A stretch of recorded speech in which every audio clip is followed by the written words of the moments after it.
Hello दोस्तों, नमस्कार। मैं हूं विजय पूनिया और आप देख रहे हैं विजय education and news.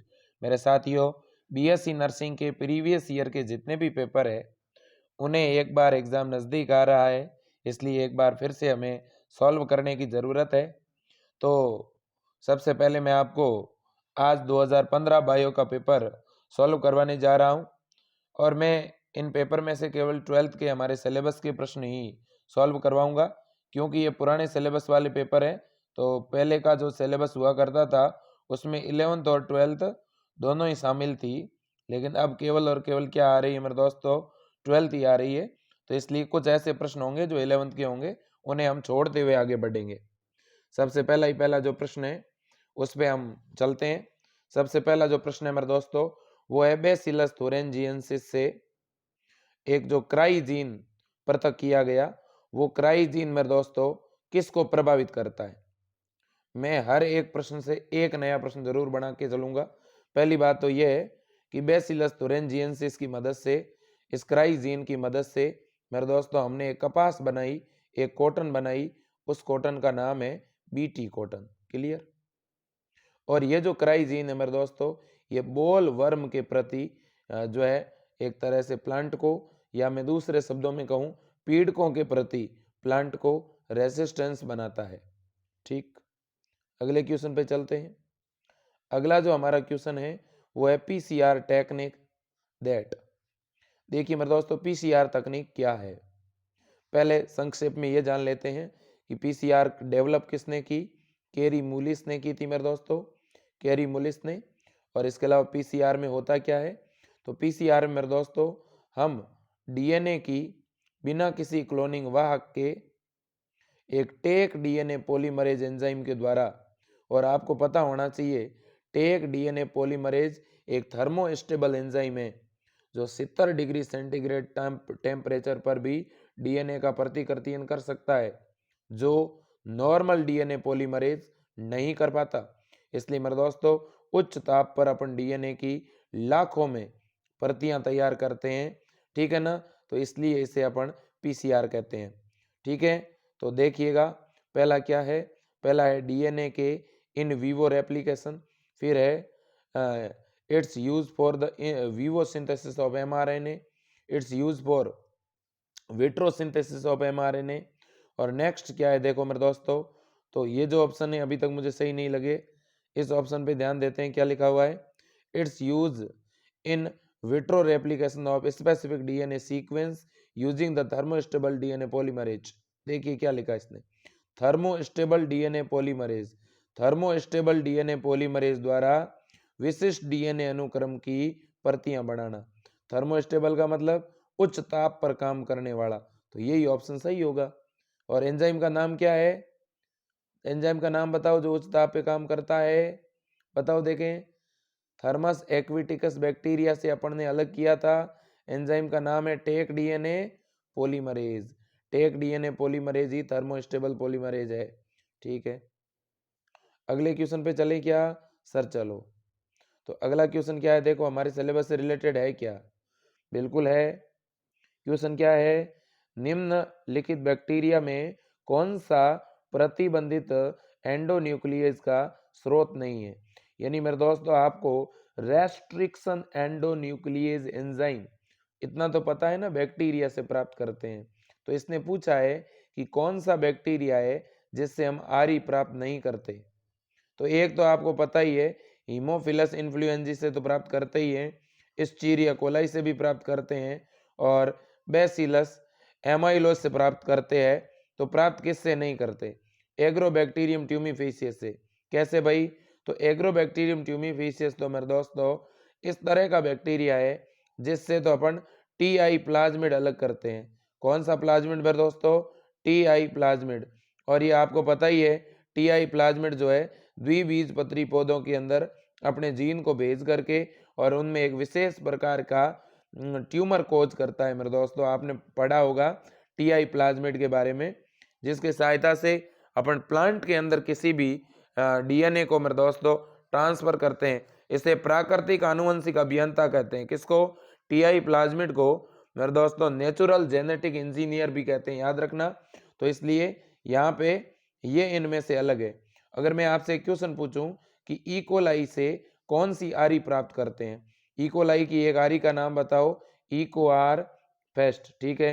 Haemophilus influenzae से कौन सा रेस्ट्रिक्शन एंजाइम प्राप्त किया गया, हाइंड सेकंड, HIND सेकंड, ठीक है। और रेस्ट्रिक्शन एंजाइम वे एंजाइम होते हैं मेरे दोस्तों जो डीएनए को विशिष्ट स्थलों से काटते हैं, ठीक है। अगला क्वेश्चन, सेप्रोफाइट परजीवी, ये आपके है नहीं सिलेबस में, ठीक है।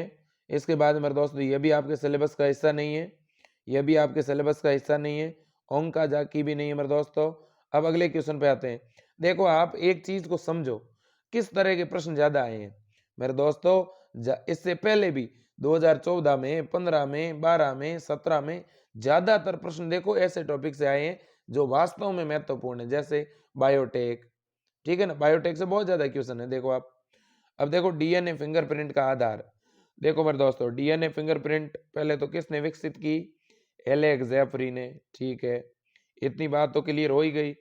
और मेरे दोस्तों कौन से दो लोगों का डीएनए फिंगरप्रिंट एक जैसा हो सकता है, होमोजाइगोटिक ट्विंस का, किसका, होमोजाइगोटिक ट्विंस का, ऐसे जुड़वा जो एक ही जाइगोट से उत्पन्न हुए, ठीक है।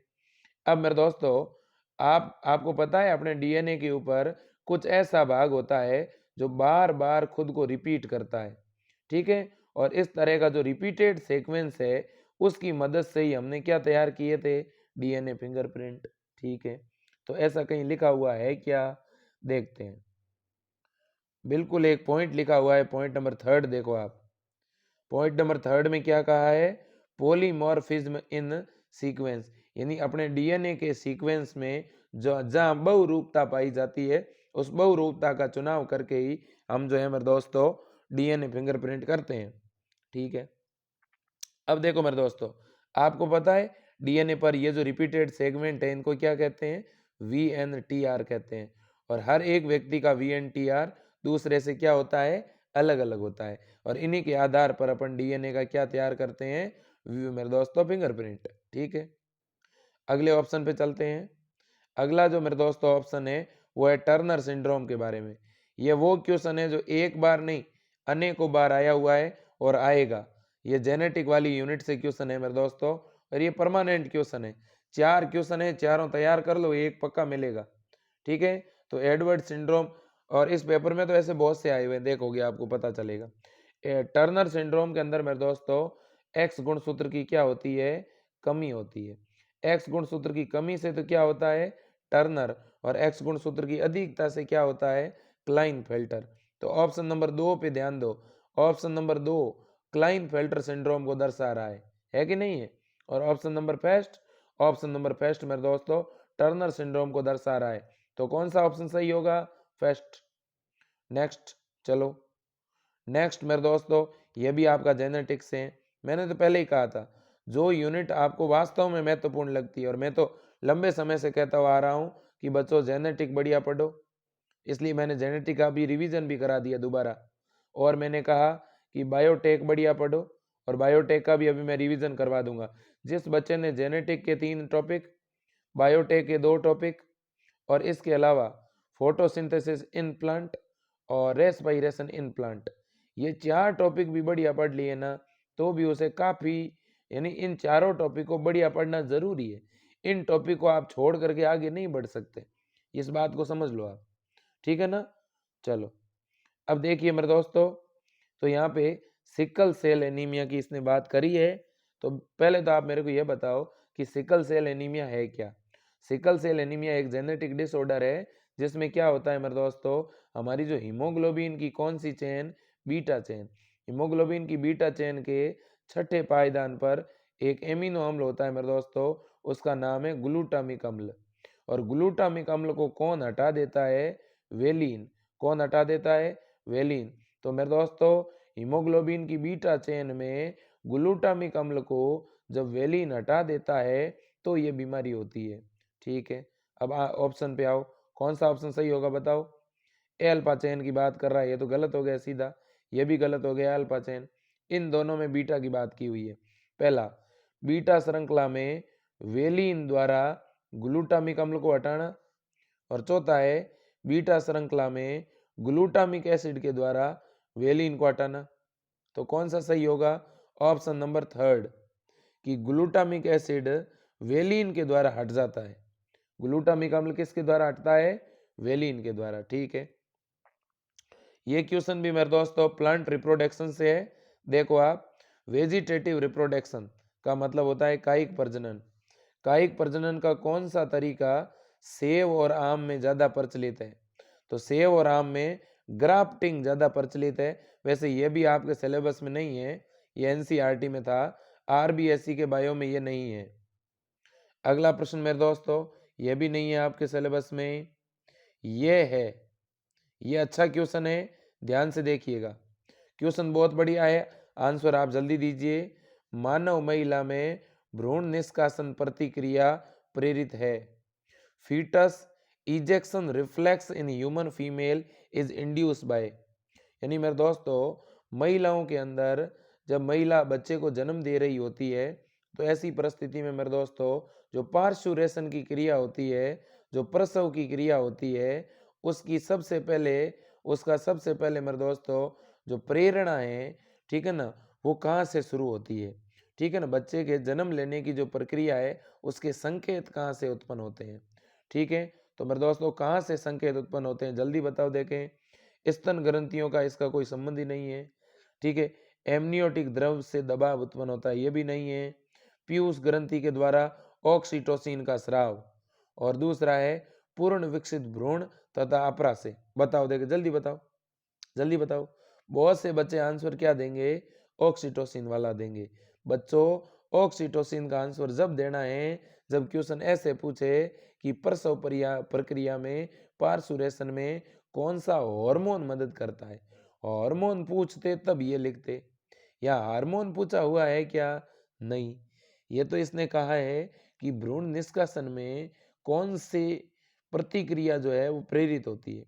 तो मेरे दोस्तों याद रखना, हमेशा फीटस और प्लेसेंटा दोनों के द्वारा जो है मेरे दोस्तों एक मैसेज जनरेट होता है, और वो ही मैसेज मेरे दोस्तों प्रसव पीड़ा उत्पन्न करवाता है, और फिर आगे चल करके ऑक्सीटोसिन जो है मसल्स को कॉन्ट्रैक्ट करता है। तो याद रखना, पूर्ण विकसित भ्रूण और अपरा से मेरे दोस्तों जो है फीटस के इजेक्शन रिफ्लेक्स जो है वो जनरेट होंगे। ठीक है, इसके बाद में अगला प्रश्न बहुत ही बढ़िया है। देखो, रिप्रोडक्शन से भी काफी प्रश्न आते हैं, देखो, ठीक है ना, रिप्रोडक्शन का भी मैं रिवीजन करवाऊंगा अभी, ठीक है, जनन का भी।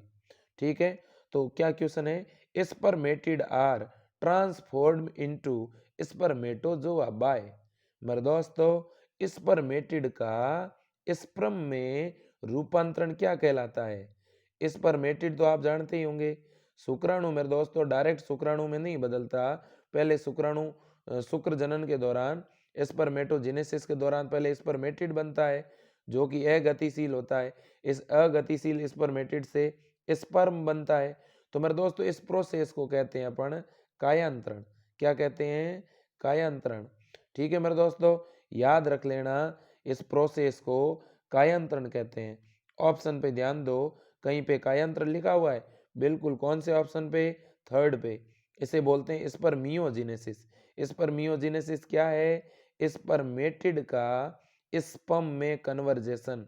Spermatid convert into sperm is also known as spermiogenesis.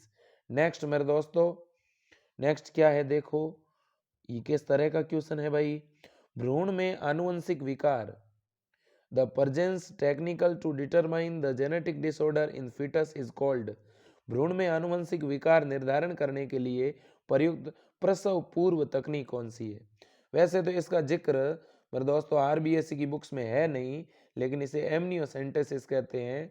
ठीक है ना, तो जो लिक्विड होता है मेरे दोस्तों भ्रूणीय झिल्लियों का, उसे निकाल करके पता लगाते हैं कि इस भ्रूण में कोई आनुवंशिक दोष है कि नहीं है। ठीक है, अगला, ये मेरे दोस्तों है आपके सिलेबस में, लेकिन इसके आंसर से मैं सहमत नहीं हूं।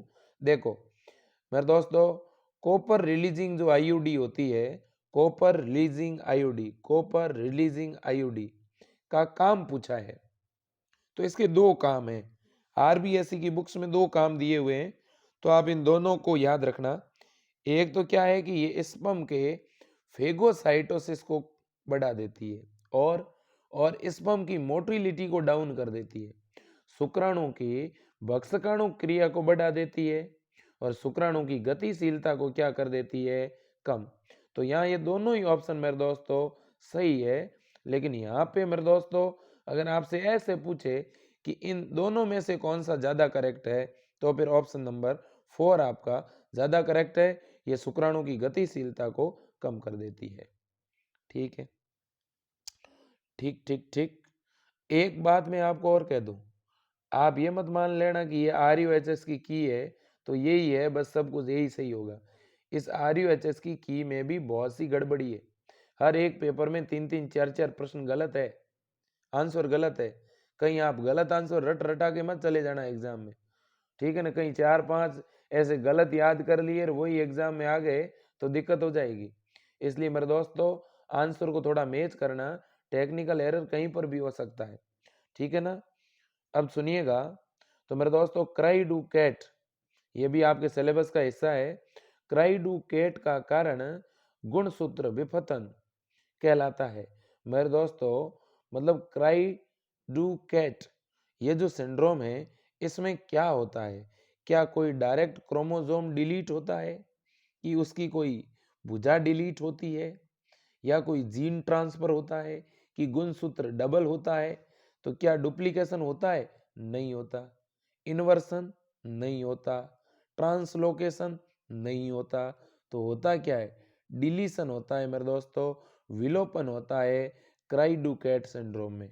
ठीक है, ठीक है। और ये सिंड्रोम जिसको हो जाता है वो बेबी बिल्ली की तरह रोता है। ठीक, इसके बाद में अगला प्रश्न है मेरे दोस्तों, ब्लड ग्रुप को लेकर के है, अच्छा प्रश्न है, पूछा जा सकता है। जेनेटिक वाले टॉपिक में ये दिया हुआ भी है। एक परिवार के 3 बच्चों के अंदर एक बच्चे का ब्लड ग्रुप ए है, दूसरे का बी है, तीसरे का ए बी है, तो माता पिता का जीनोटाइप क्या होगा। ऐसा एक प्रश्न जरूर आएगा मेरे दोस्तों, ठीक है। और ऐसे में 1-2 प्रश्न और करवा दूंगा कल या परसों की लाइव क्लास में। तो देखो मेरे दोस्तों यहाँ पे आपको याद रखना है, इसने कहा है बच्चे का एक का ए है और दूसरे का बी है और एक का ए बी है। अगर किसी बच्चे का ए बी ब्लड ग्रुप है तो आप बच्चों मान के चलना कि एक जनक का तो रक्त समूह ए होगा और दूसरे जनक का रक्त समूह बी होगा। ये तो क्लियर मान लो, ठीक है। अब ये होंगे मेरे दोस्तों विषम युग्मजी, ठीक है। तो ये कंडीशन होगी यहाँ पर, तभी जो है ये परिस्थितियां संभव है, ठीक है। ये प्रश्न डिटेल में तो मैं क्लास में समझाऊंगा, क्योंकि पूरा जब प्रोसेस समझाऊंगा तब आपके समझ में आएगा, ठीक है। तो ये ऑप्शन बी राइट है। आपको पता है ब्लड ग्रुप के लिए कितने अलील, कितने विकल्पी होते हैं, 3 होते हैं, IA, IB और स्मॉल आई, ठीक है। चलो अब है एडवर्ड सिंड्रोम, बहुत ही बढ़िया प्रश्न है भाई ये भी। देखो कितने प्रश्न आए हैं जेनेटिक्स से। एडवर्ड एडवर्ड सिंड्रोम मेरे दोस्तों किस वजह से होता है, कारण बताना है। अभी पीछे आया था टर्नर, वो तो एक्स की डेफिशिएंसी से हुआ था, एक्स की कमी से। तो ये बताओ देखें 21वें की अधिकता से होगा क्या, नहीं। तो इसका इसका आंसर क्या है, 21वें क्रोमोसोम की ट्राइसोमी से तो क्या होता है, डाउन सिंड्रोम होता है, ठीक है। 18वें क्रोमोसोम की ट्राइसोमी से होगा क्या, बिल्कुल होगा। 18वें क्रोमोसोम की ट्राइसोमी से एडवर्ड सिंड्रोम होता है, याद रखना मेरे दोस्तों। आगे बढ़े क्या, बढ़ो सर। अगला क्वेश्चन क्या है देखो तो, अरे वाह कितना जबरदस्त प्रश्न है, इसे मैं 5 स्टार क्वेश्चन मान रहा हूं, 5 स्टार। जल्दी आंसर दो देखें, इसका आंसर जो बालक दे देगा ना, मैं मान लूंगा कि वास्तव में आप जो है ना ब्रिलियंट नहीं, ब्रिलियंट से भी ऊपर है। जल्दी करो देखें, दो विभिन्न प्रजातियों से उत्पन्न पोलीप्लोइडी को क्या कहते हैं, दो विभिन्न प्रजातियों से उत्पन्न पोलीप्लोइडी को क्या कहते हैं। बच्चों मैंने पोलीप्लोइडी के प्रकार पढ़ाए थे, याद करो आप, मैंने पोलीप्लोइडी के प्रकार पढ़ाए थे, बहुगुणिता के प्रकार पढ़ाए थे, हिंदी में से बहुगुणिता कहते हैं। एक पढ़ाया था स्वबहुगुणिता, एक पढ़ाया था पर बहुगुणिता। स्वबहुगुणिता को ऑटोपोलिप्लोइडी और पर बहुगुणिता को एलोपोलिप्लोइडी कहते हैं, ठीक है।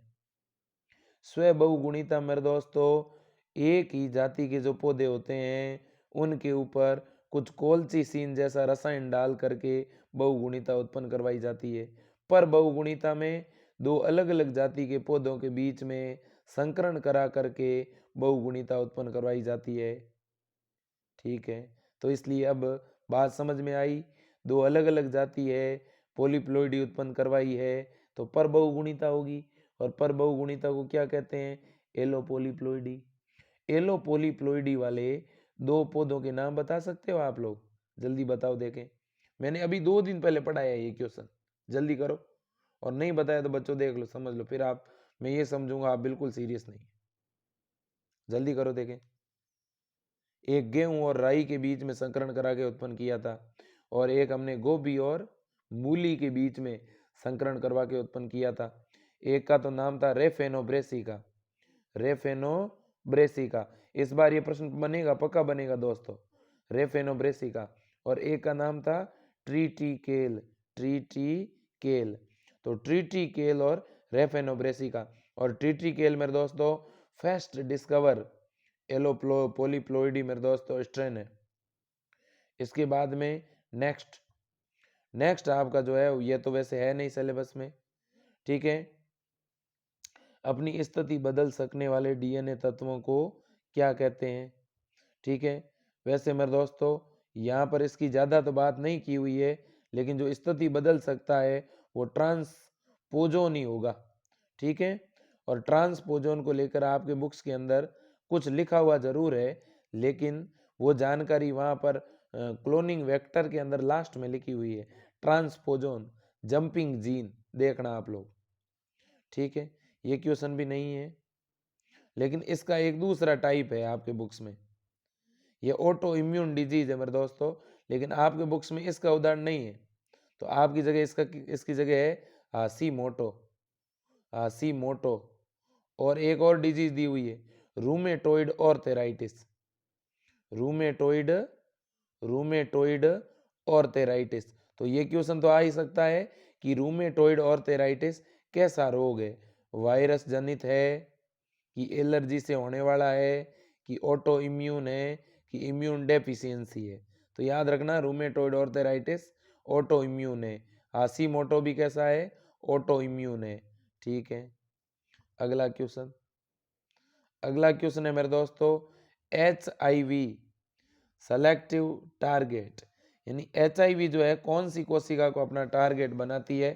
ठीक है, जल्दी बताओ देखें मेरे दोस्तों, इसका आंसर आप खुद ही दोगे, ठीक है ना?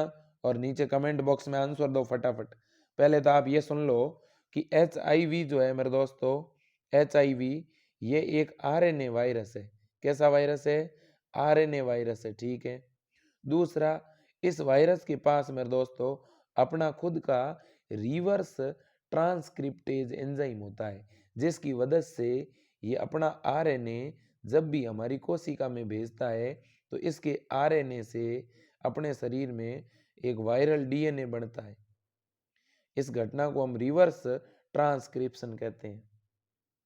ठीक है ना? इसके बाद मेरे दोस्तों ग्लाइकोप्रोटीन का आवरण पाया जाता है।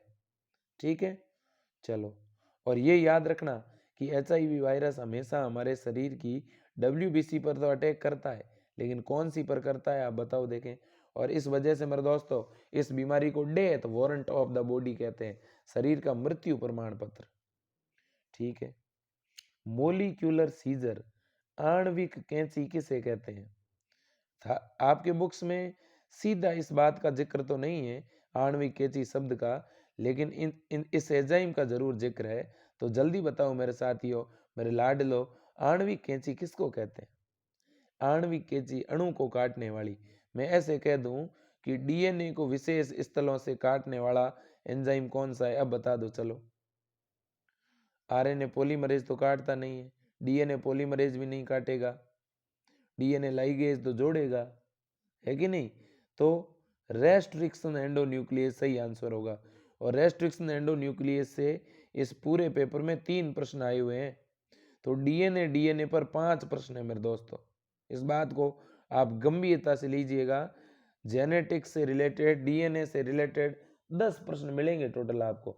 और मैं तो क्लियर कहता हूँ, जिस बच्चे ने बायोटेक पढ़ ली, जिसने जेनेटिक पढ़ ली, जिसने प्लांट रेस्पायरेशन, फोटोसिंथेसिस पढ़ लिया, ठीक है ना मेरे दोस्तों। और जेनेटिक के अंदर 3 टॉपिक है, बायोटेक्नोलॉजी में 2 टॉपिक है। तो इस तरह से ये 7-8 ऐसे टॉपिक है जो पेपर के 70% को कवर करेंगे। इस बात को समझ लेना आप लोग। इसके बाद में ये आपके सिलेबस में है नहीं, घातक मलेरिया का कारण, ये भी स्पेसिफिक है नहीं, लेकिन मलेरिया का जो पैरासाइट है उसकी ये 4 प्रजातियां होती है, इनके नाम आप याद रखना, प्लाज्मोडियम वाइवेक्स, ओवेल, फेल्सिपेरम और मलेरियाई।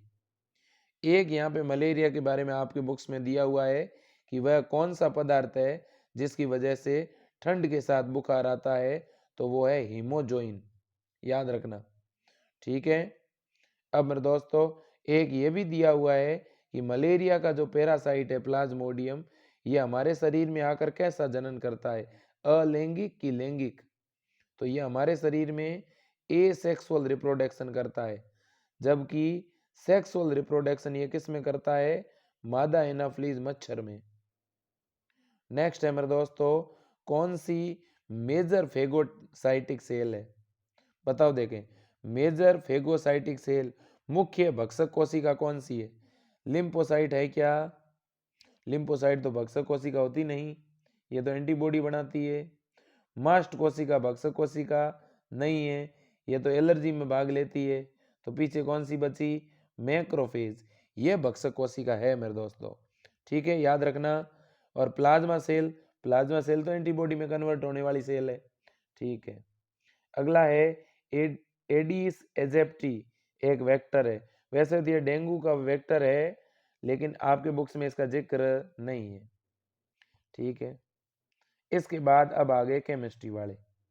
तो बच्चों ये आपके जो प्रश्न मैंने जितने भी बताए हैं ये आपके बायो के हैं। अब केमिस्ट्री के प्रश्नों के बारे में भी देख लो।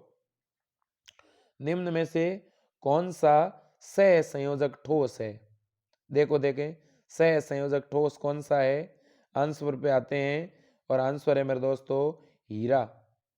अगला ऑप्शन 5-6 क्वेश्चन करवा देता हूं, वैसे इसका पार्ट 2 कल लेके आऊंगा जिसमें फिजिक्स और केमिस्ट्री के प्रश्न आपके सामने रखूंगा। क्वेश्चन है, निम्नलिखित विलयन की सांद्रता समान है, निम्न में से किस विलयन का परासरण दाब न्यूनतम होगा, देख लो आप, इन विलयन में से किसका परासरण दाब न्यूनतम होगा, ऑप्शन बी करेक्ट है, सिल्वर नाइट्रेट।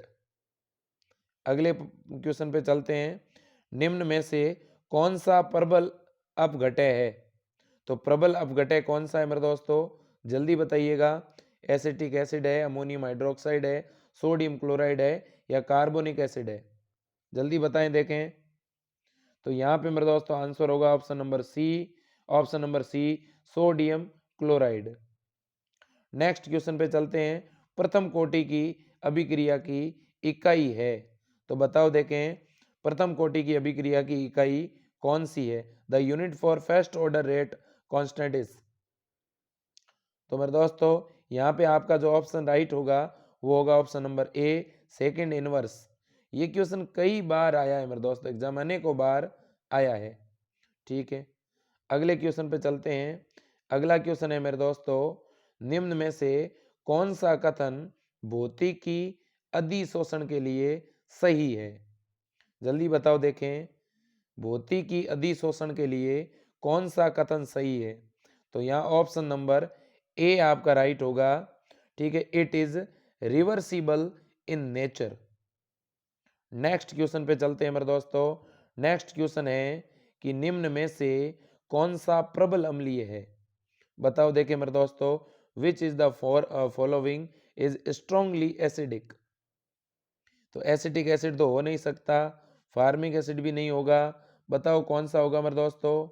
अच्छा इनमें से कौन सा होगा, हाँ ठीक है, तो बताओ आप, इनमें से मेरे दोस्तों एसिटिक एसिड ही होगा, ठीक है ना। लेकिन अगर मेरे दोस्तों यहाँ पर हाइड्रोक्लोरिक एसिड लिखा होता तो फिर आप HCl को सही करते, ठीक है ना। यहाँ पे मेरे दोस्तों एसिटिक एसिड के साथ में कौन सा लिखा होता मेरे दोस्तों, सल्फ्यूरिक एसिड, तो आप उसको सही करते। लेकिन नॉर्मली अगर आपसे कोई कहे कि भैया ये जो भी लैक्टिक एसिड, फार्मिक एसिड, ये किस प्रकार के एसिड है, तो ये दुर्बल अम्ल है मेरे दोस्तों। इसके बाद में नेक्स्ट आपका क्या है मेरे दोस्तों, निम्न में से कौन सा यौगिक प्रबल सारी है, इन यौगिकों में से कौन सा सारी है। ठीक है, तो देखिएगा इथाइलेमीन, डाइइथाइलेमीन, एनिलीन या अमोनिया, जल्दी बताओ देखें। यहाँ मेरे दोस्तों ऑप्शन सही होगा, option number B diethyl amine. Next मेरे दोस्तों ऑप्शन पे चलते हैं, निम्न में से कौन सा योगात्मक बहुलक नहीं है, जल्दी बताओ देखें कौन सा योगात्मक बहुलक नहीं है। मेरे दोस्तों आपका जो ऑप्शन होगा वो होगा सी, नाइलॉन 6 जो है वो योगात्मक बहुलक नहीं है और बाकी वाले योगात्मक बहुलक है। इसके बाद में नेक्स्ट क्वेश्चन पे चलते हैं, निम्न में से किस सांद्रता की इकाई पर ताप से प्रभावित नहीं होती, जल्दी बताओ मेरे दोस्तों, जल्दी बताइएगा। ऑप्शन नंबर सी मोलरता मेरे दोस्तों ताप से प्रभावित नहीं होती। इसके बाद में नेक्स्ट जो है, निम्न में से किस यौगिक में असम्मिलित कार्बन नहीं है मेरे दोस्तों, जल्दी बताइएगा असममित कार्बन किस में नहीं है, एसिमेट्रिकल कार्बन एटम किस में नहीं है, ऐसा कौन सा कंपाउंड है। ऑप्शन है आपके सामने lactic acid, isopentane, tartaric acid या 2-ब्यूटेनॉल, जल्दी बताओ देखो दोस्तों। ऑप्शन नंबर बी करेक्ट होगा, आइसोपेंटेन में मेरे दोस्तों एसिमेट्रिकल कार्बन एटम प्रेजेंट नहीं होता। नेक्स्ट आपका क्वेश्चन है मेरे दोस्तों, क्वेश्चन पे ध्यान दीजिए, निम्न में से कौन सा एल्कोहल लूशाक अभिकर्मक के प्रति अति क्रियाशील है। तो ऑप्शन आपके सामने है 2-मेथिल 2 प्रोपेनॉल, 2-ब्यूटेनॉल, 2-ब्यूटेनॉल, 2 डाइमेथिल 1 प्रोपेनॉल, कौन सा ऑप्शन करेक्ट होगा मेरे दोस्तों। तो ऑप्शन नंबर ए करेक्ट होगा 2-मेथिल 2 प्रोपेनॉल। ठीक है, तो चलो इसके बाद में मेरे दोस्तों नेक्स्ट क्वेश्चन पे चलते हैं। नेक्स्ट क्वेश्चन है आपका, निम्न में से कौन सा यौगिक कैनिजारो अभिक्रिया नहीं करता, बताओ देखें। फार्मेल्डिहाइड, बेंजिल एल्डिहाइड या एसिड एल्डिहाइड या 2 डाइमेथिल प्रोपेनेल, जल्दी करो मेरे दोस्तों। तो यहाँ आपका सही आंसर होगा option number C acetaldehyde. Last question मैं करवा रहा हूँ, बाकी बचे हुए क्वेश्चन कल की क्लास में करेंगे। तो मेरे दोस्तों यहाँ पे आज आपने जितने भी क्वेश्चन किए हैं इनमें से अब आपको सेलेक्ट करने हैं। बायो में तो मैंने आपको जितने भी प्रश्न करवाए हैं वो 12th के ही करवाए हैं, लेकिन ये जो केमिस्ट्री के हैं इनमें से कुछ 11th के हो सकते हैं, लेकिन कल मैं जब केमिस्ट्री के क्वेश्चन भी टिक मार्क करवाऊंगा तो केवल 11th के करवाऊंगा, फिजिक्स भी 11th के करवाऊंगा, इसलिए आपका एक बार क्विक रिवीजन हो जाएगा। क्योंकि टोटल मेरे दोस्तों 2012 से 20 तक ये 8-9 पेपर है। ठीक है, इनमें भी मेरे दोस्तों 1000 प्रश्न है आपके सामने, जिनमें से करीब करीब 500 से 600 क्वेश्चन जो है वो आपके 12th से आए हुए हैं। तो ये अगर इतने इम्पोर्टेंट आप 500 प्लस क्वेश्चन को तैयार करते हो तो भी आपके काफ़ी मदद मिलती है मेरे दोस्तों। और अगर इन 500 प्लस प्रश्नों में से अगर बाय द वे आपको 30 क्वेश्चन भी मिल जाते हैं तो आपको बहुत बड़ा योगदान मिलता है। और मुझे लगता है कोई भी स्टूडेंट जब 2012 से लेकर के और 2020 तक के प्रीवियस ईयर के पेपर को सॉल्व करेगा तो मेरे दोस्तों 20-30 प्रश्नों का तो उसे सहारा मिलेगा। और भैया पिछली बार तो कट ऑफ भी 60 के आसपास रही थी, तो जब किसी बच्चे को 10 प्रश्नों की भी अगर कहीं से मदद मिल जाती है तो भी वो बहुत बड़ी बात होती है मेरे दोस्तों। इसलिए किसी भी पेपर को हल्के में मत लेना, मैं क्लियर कह रहा हूँ आपको, ठीक है ना। इसी प्रकार से मेरे दोस्तों हमारी टीम ने भी मॉडल पेपर तैयार किए हैं, ठीक है, और उन मॉडल पेपर में 1000 से भी ज़्यादा प्रश्न हैं। तो इसलिए आपको अगर वो मॉडल पेपर चाहिए तो आप 9828721229 इस नंबर के ऊपर केवल 90 रुपये पेमेंट भेज करके और 18 PDF मंगवा सकते हैं, जिनमें 15 मॉडल पेपर की PDF है और 3 क्वेश्चन बैंक की है। लगभग 2000 के आसपास टोटल प्रश्न है मेरे दोस्तों। और इन प्रश्नों में से मैं तो कहता हूँ आपको अगर 40-50 प्रश्न भी मिल गए ना तो भी आपका सिलेक्शन होगा। लेकिन मैं केवल ये नहीं कह रहा कि मेरे मॉडल पेपर से ही आपका बस सिलेक्शन हो जाएगा और आप पढ़ना ही छोड़ दो, नहीं। और भी पढ़ना पड़ेगा मेरे दोस्तों, किताबें तो पढ़नी है, प्रीवियस ईयर के पेपर पढ़ने हैं, जहाँ जहाँ से स्टडी मटेरियल मिले पढ़ते रहो मेरे दोस्तों, पढ़ाई को नहीं छोड़ना है, ठीक है ना। एग्जाम को इतना बढ़िया तरह से लड़ना है, ये एक लड़ाई है मेरे दोस्तों, और आप सिपाही हो उसके, ठीक है ना। इसलिए कोई भी जब सोल्जर होता है, मैदान में जाता है, तो उसकी ये भूमिका है कि वो जीत करके लौटे। कोई भी व्यक्ति लड़ाई हारने के लिए नहीं लड़ता। इसलिए मेरे दोस्तों आप सिपाही हो, ठीक है, और आपका ये कर्तव्य है कि आप इस लड़ाई को पूरी ईमानदारी से लड़ो। फिर जो भी रिजल्ट आएगा देखा जाएगा, लेकिन कम से कम आपके मन में ये तो टीस टीस तो नहीं रहेगी कि मैंने तैयारी नहीं की थी। ये टीस नहीं रहनी चाहिए मेरे दोस्तों। जिस दिन एग्जाम दे के आओ उस दिन संतुष्टि के भाव होने चाहिए आपके चेहरे पर, ठीक है। तो आज के लिए इतना ही। जय हिंद, वंदे मातरम, भारत माता की जय। आपको अगर मॉडल पेपर लेने हैं, तुरंत आप इस नंबर पे व्हाट्सअप मैसेज कर दो, और यही नंबर ऑनलाइन पेमेंट का है, इस पर आप 90 रुपये भेज दो, ठीक है ना। और अगर आपने ले रखे हैं तो दोस्तों उन्हें पढ़ते रहो, और इसके अलावा बिल्कुल खुश रहो, मस्त रहो। बहुत जल्द आपका एग्ज़ाम होगा, एग्ज़ाम का नोटिफिकेशन मैं डाल दूंगा।